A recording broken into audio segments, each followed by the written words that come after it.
sekalian, salam jumpa dalam kasih Kristus. Kita bertemu lagi dalam pelajaran pendidikan agama Katolik dan budi pekerti. Nah, bagaimana keadaan Ananda sekalian? Mem berharap semua Ananda dalam keadaan sehat dan tetap semangat mengikuti pelajaran kita. Namun sebelum kita melanjutkan pelajaran kita, terlebih dahulu kita awali dengan berdoa. Dalam nama Bapa dan Putra dan Roh Kudus, amin. Allah Bapa yang maha baik, Engkau telah menciptakan kami baik adanya. Kami telah hidup sebagai ciptaan-Mu dengan penuh kedamaian. Ajarlah kami untuk saling mengasihi, saling menyayangi sebagai satu saudara. Walaupun di antara kami ada perbedaan, buatlah kami tetap bersatu padu, membangun kerukunan dan kebersamaan. Demi Kristus Tuhan dan Juru Selamat kami. Amin. Dalam nama Bapa dan Putra dan Roh Kudus. Amin. Setelah kita mengawali pelajaran kita dengan doa pembukaan, kita akan melihat pokok bahasan kita dan kita sampai pada tema yang kelima, yakni orang beriman membangun persaudaraan dengan semua orang. Tema 5 ini akan dibagi menjadi 3 subtema dan hari ini kita akan dalami subtema yang pertama, yakni kemajemukan agama dan kepercayaan, berbeda tapi satu tujuan. Adapun kompetensi dasar kita hari ini adalah menghargai sikap hormat dan persaudaraan sejati dengan penganut agama dan kepercayaan lain. Dan indikator hasil belajar yang hendak kita capai, siswa mampu yang pertama menjelaskan penyebab timbulnya konflik antar agama di Indonesia. Yang kedua, siswa mampu menjelaskan pentingnya toleransi antar umat beragama. Yang ketiga, diharapkan siswa mampu menjelaskan usaha atau tindakan untuk menjaga kerukunan umat beragama. Dan yang keempat, diharapkan juga siswa mampu menjelaskan ajaran gereja tentang kebersamaan antar umat beragama. Mari kita perhatikan 2 poster berikut ini dan sekaligus kita nyanyikan lagu Hari Ini Kurasa Bahagia.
Dalam poster yang bertuliskan tolak kekerasan atas nama agama dan stop kekerasan atas nama agama, serta di dalam lagu dikatakan, kau sahabatku, kau saudaraku, tiada yang dapat memisahkan kita, dan yang mempersatukan kita adalah Tuhan.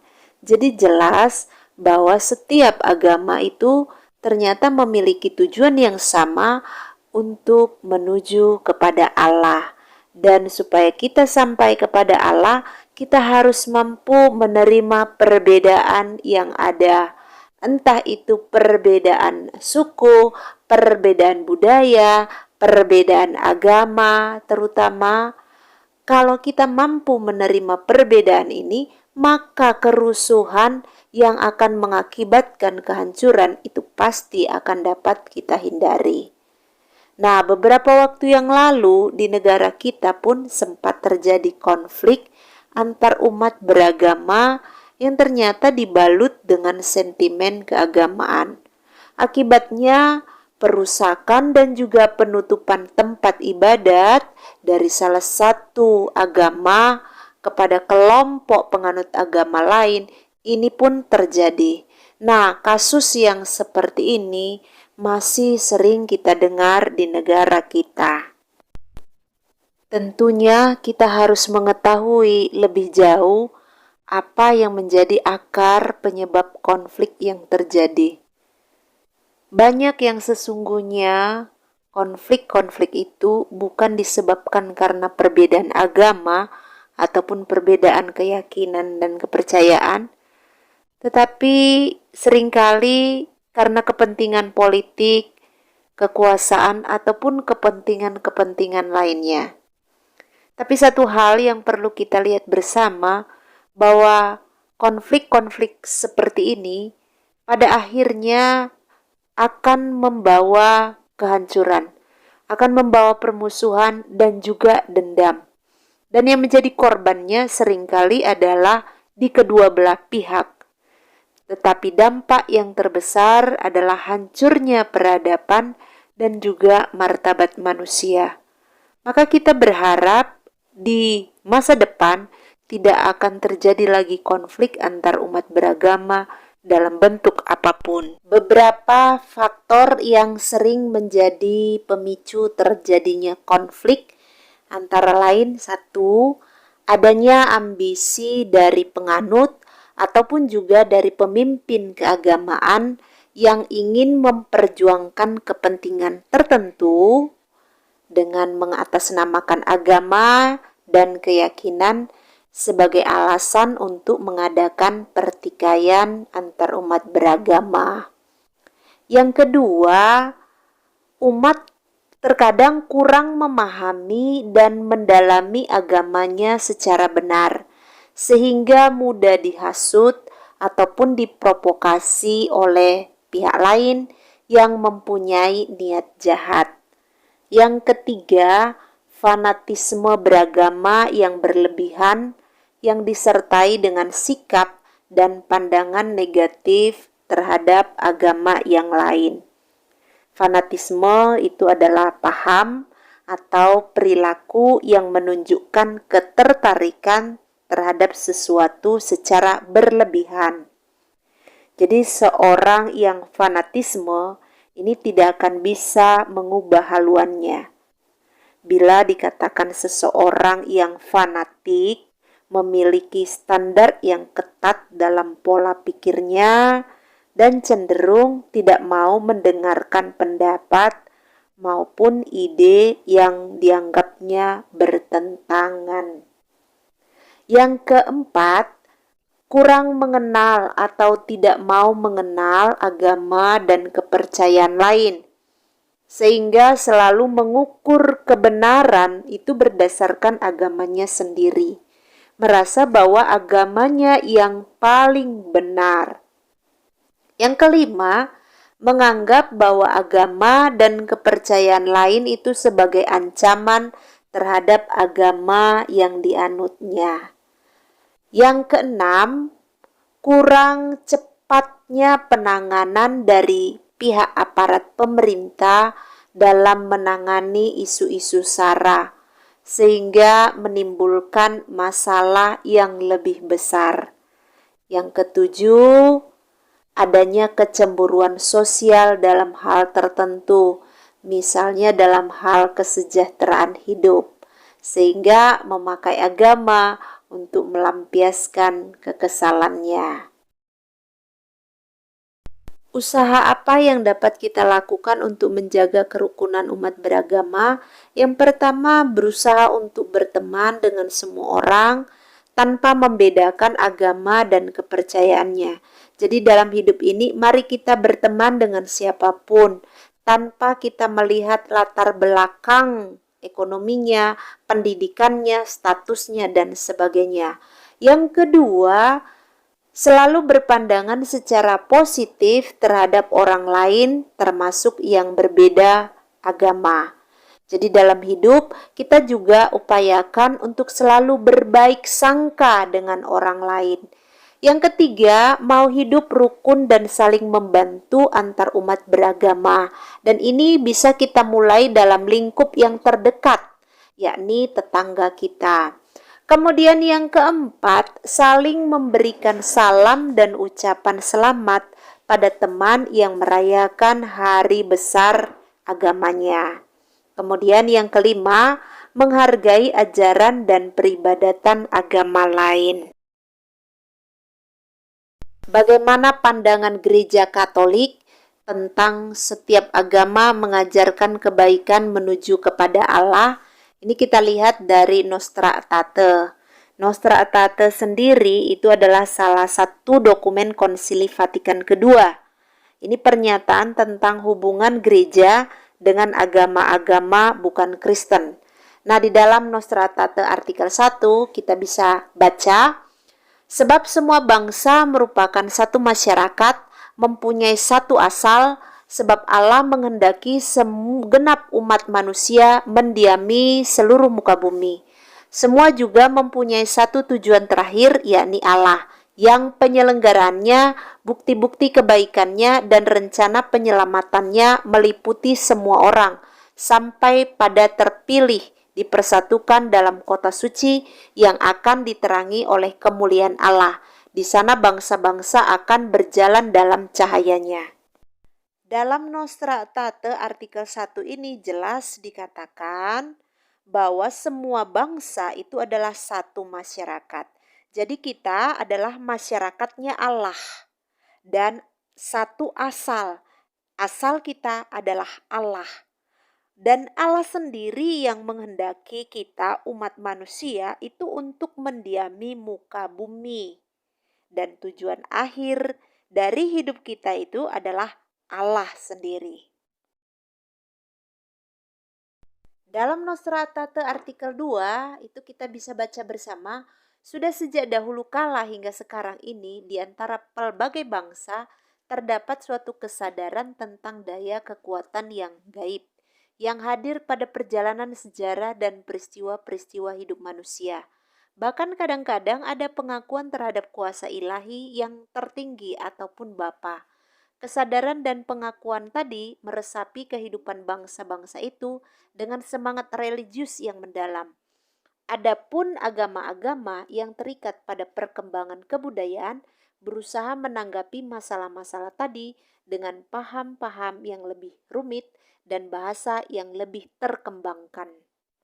Dalam Nostra Aetate artikel 2 ini jelas mau menekankan bahwa sejak dahulu kala pelbagai bangsa atau umat manusia di muka bumi ini memiliki kesadaran akan daya kekuatan yang gaib. Artinya semua umat manusia atau bangsa menyadari kekuatan gaib di luar dirinya, dan kekuatan gaib ini hadir dalam seluruh peristiwa hidup manusia, entah itu pada peristiwa menggembirakan, menyedihkan, mengecewakan, suka, duka, saat mengalami pergumulan hidup. Kekuatan gaib ini hadir sehingga ada pengakuan dari pelbagai umat manusia atau bangsa di muka bumi ini. Inilah yang dikatakan kekuatan gaib sebagai kuasa ilahi atau Bapa, dan Inilah yang dihidupi umat sehingga umat manusia memiliki semangat religius yang mendalam. Jadi dari Nostra Aetate ini bisa kita lihat bahwa Gereja Katolik secara nyata mendukung terciptanya persaudaraan sejati dalam kehidupan bersama, termasuk dengan mereka yang berbeda agama dan kepercayaan, baik melalui dialog kehidupan dan dialog karya. Karena semua bangsa atau umat manusia di muka bumi ini merupakan satu masyarakat, mempunyai satu asal. Sebab Allah yang menempatkan seluruh umat manusia di muka bumi ini. Semua mempunyai tujuan akhir yang satu, yakni Allah. Maka penyelenggaraan Allah dan bukti kebaikan Allah mencakup semua orang tanpa terkecuali. Setelah kita mendalami materi kita hari ini, maka kita dapat menyimpulkan bahwa setiap agama pada dasarnya tidak mengajarkan kekerasan terhadap penganut agamanya maupun penganut agama yang lain. Dan kehidupan yang damai, yang rukun, dan penuh dengan kasih, ini merupakan situasi yang sungguh didambakan oleh setiap orang. Maka setiap agama mengajak serta mengajarkan berbagai usaha untuk mewujudkan kehidupan yang damai, rukun, dan dipenuhi dengan kasih. Segala macam bentuk perbedaan yang ada antara agama yang satu dengan agama yang lain, ini hendaknya bukan menjadi sebuah alasan untuk saling membenci ataupun menjatuhkan, tetapi dapat kita pergunakan sebagai sarana untuk membuka dialog dan saling menghargai satu dengan yang lainnya. Walaupun kita memiliki banyak perbedaan, namun setiap agama memiliki tujuan mulia yang sama, yakni menghantar dan membimbing para penganut agamanya menuju kepada kebaikan dan kebenaran. Dengan kebaikan dan kebenaran yang ditaburkan dan dihayati di dalam hidup akan memungkinkan kita semua berbahagia baik di dunia maupun di kehidupan yang akan datang. Karena itu, setiap agama memiliki tujuan akhir yang sama, yaitu menuntun manusia kepada Allah. Maka kewajiban kita selama kita masih diberi kesempatan hidup di dunia ini, senantiasalah untuk memperjuangkan kehidupan bersama yang penuh dengan kerukunan dan kedamaian. Dan usaha yang bisa kita lakukan sesuai dengan tugas dan tanggung jawab kita masing-masing.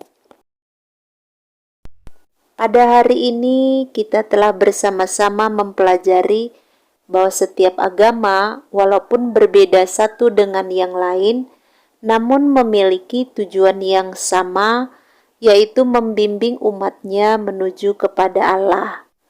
Maka sungguh merupakan hal yang sangat penting bagi kita untuk mengusahakan adanya sikap toleransi antar umat beragama. Berdasarkan apa yang telah kita pelajari hari ini, renungkanlah beberapa pertanyaan berikut ini. Sejauh manakah pentingnya toleransi antar umat beragama bagimu? Usaha atau tindakan apa yang dapat kamu lakukan untuk menjaga kerukunan umat beragama? Bagaimana ajaran Gereja Katolik tentang kebersamaan antar umat beragama? Nah, silakan refleksi hari ini kamu tulis dalam buku catatanmu, kemudian kamu kirimkan. Untuk menutup pelajaran kita hari ini, mari kita siapkan hati kita berdoa. Dalam nama Bapa dan Putra dan Roh Kudus, amin. Allah Bapa yang penuh kasih, kembali kami menghaturkan puji syukur kehadirat-Mu, sebab Engkau telah membimbing kami dalam belajar hari ini. Kami bersyukur atas pelajaran hari ini. Ajarlah dan bimbinglah kami Tuhan, agar kami mampu mewujudkan sikap toleransi, menghargai agama lain sebagai saudara, yang juga menuntun kami semua menuju kepadamu. Engkau kami puji ya Tuhan, kini dan sepanjang masa. Amin. Dalam nama Bapa dan Putra dan Roh Kudus. Amin. Demikian pembelajaran kita hari ini. Kita bertemu dalam pembelajaran berikutnya. Selamat belajar. Shalom.